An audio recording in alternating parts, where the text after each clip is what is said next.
अरे भाई मिलजुल करके बनाना चाहिए। एनडीए में कैसे होगा, सीट शेयरिंग कैसे होगा, लोकसभा से हम लोग देखिए ये भाषा, क्या लगता है आपको अपीसमेंट गठबंधन है जो सही मायनों में बिहार को एक विकसित एनडीए में सबसे बड़ी जो समस्या निकल करके आ रही है वो सीट शेयरिंग को लेकर के आ रही है, और किसको कितना सीट मिलेगा यह सब आपस में अभी तय कर रहे हैं या तो कर लिए हैं। यह सब कुछ समझने की कोशिश करेंगे। अगर तय कर लिए हैं तो कितने कितने सीट मिलेंगे, यानी हमको कितने सीट मिलेंगे, जेडीयू को कितने सीट मिलेंगे, बीजेपी को कितने सीट मिलेंगे, लोजपा को कितने सीट मिलेंगे, और उपेंद्र कुशवाहा की पार्टी आरएलएम को कितने सीट मिलेंगे। सारा खेल सब सीटों का ही तो है। अगर सीट मिलेंगे तभी उसके हिसाब से हम अपने कैंडिडेट को सेटअप करते हैं, और सेटअप करने के बाद अपने अपने प्रत्याशी को मैदान जंग में उतारते हैं और देखते हैं कि कौन कितना दमखम है, कौन कितना जज्बात रखता है, किस में कितना दम है। और वही सारा कुछ बिहार के सियासी में देखने को मिल रहा है, और कहीं ना कहीं एक दूसरे को मनाने की कोशिश की जा रही है। जब पार्टियां बढ़ने लगती है तो ये सारे चीज़ें होना शुरू हो जाता है, स्वाभाविक सी बात है। और उसमें जेडीयू खास करके नीतीश कुमार 123 सीट को लेकर करके अड़े हुए और मानते नहीं हैं, लेकिन अब वो बात नहीं रहेगी, क्योंकि अब हर कोई पार्टियां धीरे धीरे अपनी अपनी इच्छाएं व्यक्त कर रही है और अपनी अपनी ज़्यादा सीट लेने की बातें कर रही है। उधर बीजेपी भी अच्छे खासी बहुमत लाई है, तो वो भी चाहेगी कि हम ज़्यादा से ज़्यादा सीट लें। अगर दोनों 120 सीट ले ले तो फिर क्या बचेगा, कुछ भी नहीं बचेगा। तो मामला है 243 सीट को, और उसी 243 सीट में किसी न किसी को आगे और पीछे कहीं ना कहीं सेक्रीफाइस करना पड़ेगा, या तो समझौता जिसे कहते हैं। तो वो समझौता के लिए आपस में ज़बरदस्त मीटिंग चल रही है, ज़बरदस्त आक्रोश भी है, और एक दूसरे के प्रति समझाने और बुझाने का काम चल रहा है। अब इसमें देखिए इतने सारे जो दिग्गज जो नेता है बैठेंगे, अमित शाह बैठेंगे, जाहिर सी बात है बीजेपी की तरफ से और भी घटक दल के नेता बैठेंगे, उधर चिराग पासवान बैठेंगे, नीतीश कुमार उनके पार्टी बैठेंगे, और जीताराम मांझी बैठेंगे, उपेंद्र कुशवाहा बैठेंगे, और सब के पार्टी के लीडर और बाकी के टीम सब कुछ बैठेंगे, और वहाँ पर बात रखी जाएगी सीटों को लेकर के कि किन्हें कितना कितना दिया जाए। क्योंकि जब आपस में समझौता नहीं हो पाएगा तब तक यह समस्या बनी रहेगी। तो आइए समझने की कोशिश करते हैं कि हर एक पार्टी को कितनी सीट मिल सकती है और कितनी मिलनी चाहिए, और वही आंकड़ा आने वाले समय में बहुत जल्द दिखने वाला है, जो मैं आंकड़ा अभी बताने की कोशिश कर रहा हूं। हालांकि अब होली खत्म होने वाला है और यह डिक्लेरेशन बहुत जल्दी आ जाएगा।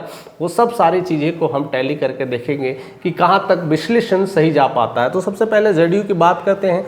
जेडीयू जिस तरह से डिमांड कर रही है 123 सीट, लेकिन 123 सीट नहीं मिलने वाली हैं, क्योंकि उनकी लोकप्रियता को लेकर के कहीं ना कहीं अब पीछे पड़ चुके हैं पीके साहब, और पीके साहब ने उनको पूरी तरह से उतारने की कोशिश की है, उधर तेजस्वी उतारने की कोशिश की है, और उनके बहुत सारे जो पार्टी हैं कह सकते हैं धीरे धीरे या तो बीजेपी में शिरकत हो रहे हैं या तो तेजस्वी के साथ चले जा रहे हैं, कुछ कांग्रेस के साथ चले जा रहे हैं। तो जेडीयू की स्थितियां और भी एकदम लेवल उनका डाउन होते जा रहा है, यानी थर्ड लेवल की अब पार्टी रह गई है, उसमें भी उनकी लोकप्रियता धीरे धीरे धूमिल हो जा रही है। अगर 123 सीट अगर देंगे तो शायद बीजेपी को बहुत बड़ा नुकसान पहुंच सकता है, या फिर कहा जाए तो एनडीए को बड़ा नुकसान पहुंच सकता है। उनके कैंडिडेट धीरे धीरे डिफरेंट डायरेक्शन में मूवमेंट हो रहे हैं, यानी पार्टी को छोड़ने की कोशिश कर रहे हैं, और वहाँ पर ऐसी स्थितियाँ में पार्टी के कमान अगर उन्हें मिला जाए ज़्यादा से ज़्यादा सीट को लेकर के, तो अगर वैसे दमखम पार्टी ना उतार पाएंगे तो भी उन्हें एक बड़ी चुनौती का सामना करना पड़ सकता है।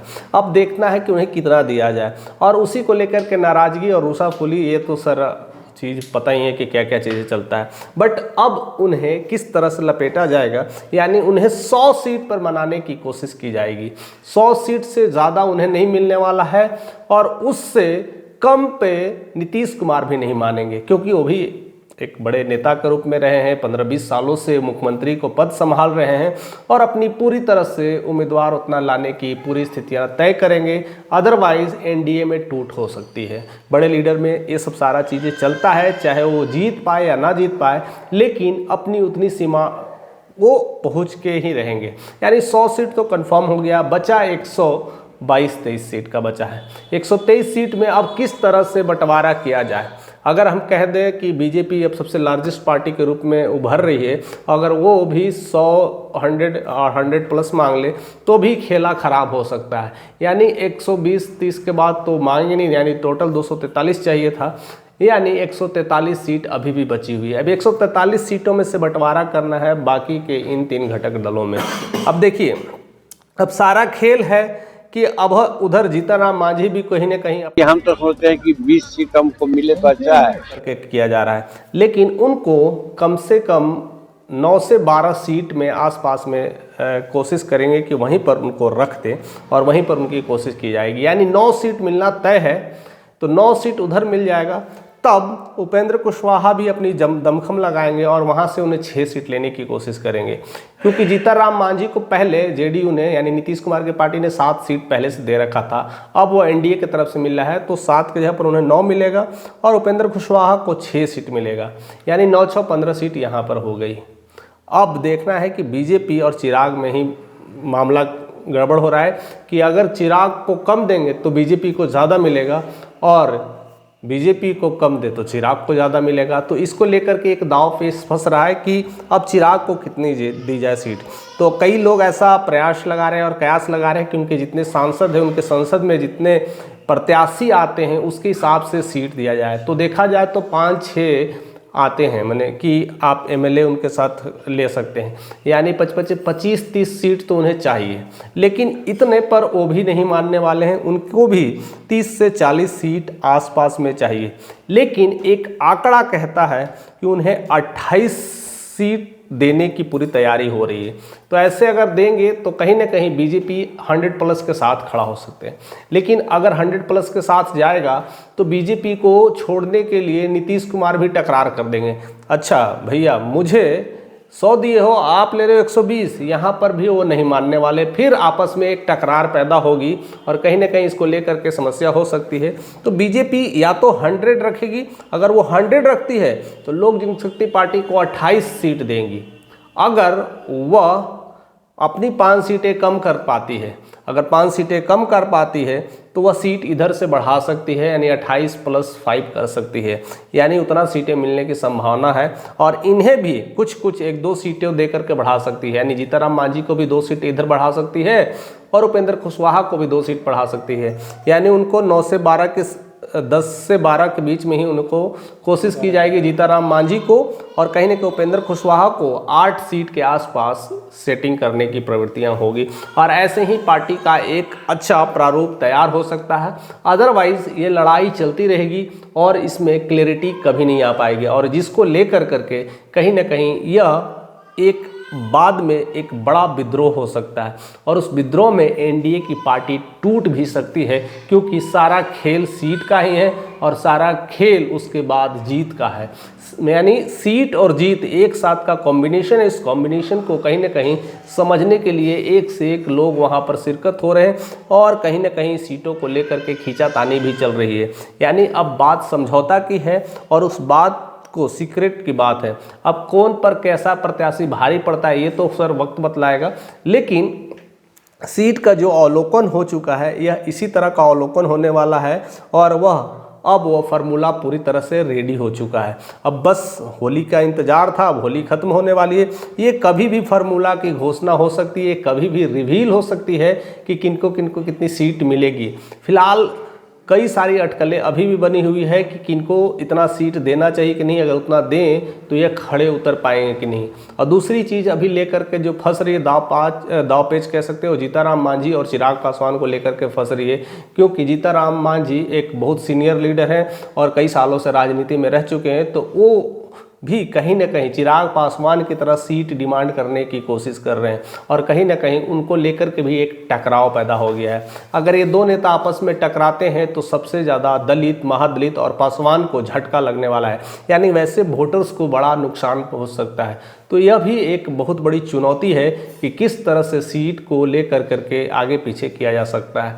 यानी ज़्यादा अगर मिलती है 30 से प्लस जाने की कोशिश किया जाए, यानी 40-50 की जिस तरह से उनकी डिमांड लग रही है, जिस तरह से उनकी बात हो रही है कि 40-50 अगर रखा जाए तो कहीं ना कहीं और भी प्रॉब्लम्स हो सकता है, यानी कहीं ना कहीं जीताराम मांझी भी अपना 10 से 15 की अपनी खेल शुरू कर देंगे और उसमें कहीं ना कहीं बीजेपी को घटाना पड़ेगा अपने सीट से, क्योंकि जेडीयू कभी घटाने वाली नहीं है, 100 तो फिक्स करके रखिए।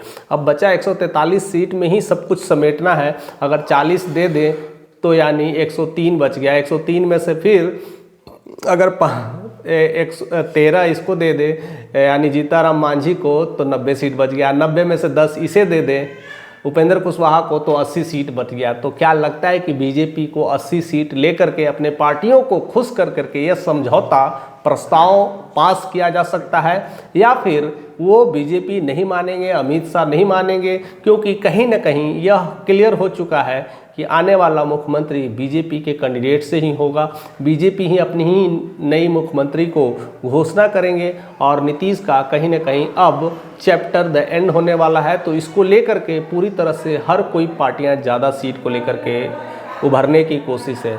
फिलहाल आपके नज़र में क्या आंकड़ा बन पा रहा है, हम तक ज़रूर जाहिर करिएगा, क्योंकि मामला सिर्फ बीजेपी के आंकड़ा का फंस रहा है और दूसरा लोक जनशक्ति पार्टी के आंकड़ा का फंस रहा है। ये दो आंकड़ा अपने आप में एक टफ आंकड़ा है और इसी दो आंकड़े को लेकर के बाकी जो पार्टियां हैं कहीं ना कहीं अपनी दाव पेच लगा रही है। उन दाव पेचों को लेकर के आपके मन में क्या विचार है, किस तरह का सीट मिल सकता है बीजेपी को लेकर के और चिराग पासवान को लेकर के, हमारे तक आप शेयर करिए।